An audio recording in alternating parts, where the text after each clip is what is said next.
டாஸ்மாக் ஊழலை பத்தி நம்ம பேசிக்கிட்டே இருக்கிறோம். ஆனா இப்போ இடி அதுல தலையிடக்கூடாது அப்படின்னு இன்னைக்கு உச்சநீதிமன்ற தீர்ப்பு இடைக்கால தடை வழங்கியிருக்கிறாங்க.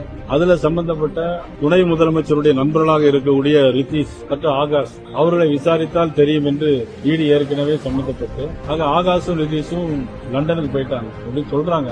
ஆனா சில பேர் இங்கே இருக்கதாகவும் சொல்றாங்க. ஆனா இடி அதை தலையிடக்கூடாதுன்னு இன்னைக்கு இடைக்கால தடை வாங்கியிருக்கிறாங்க. மதிப்புக்குரிய துணை முதலமைச்சர் உதயநிதி ஸ்டாலின் அவர்கள் நாங்க மோடிக்கும் பயப்பட மாட்டோம், ஈடிக்கும் பயப்பட மாட்டோம் சொல்லியிருக்கிறாங்க. ஆனா 2012 வருஷம் தேர்தல் நடக்கும்போது அந்த பேச்சுவார்த்தை, இந்த கூட்டணி பேச்சுவார்த்தை நடப்பதற்கு 2011 மார்ச் மாசம் மாடியில ஈடி நடந்து இருந்தது. ஈடி அதோட பேச்சுவார்த்தை ஓடிக்கொண்டிருந்தது. ஆனா அன்னைக்கு மட்டும் ஈடிக்கு பயந்துதான் பேச்சுவார்த்தை முடித்தார்களா தெரியல.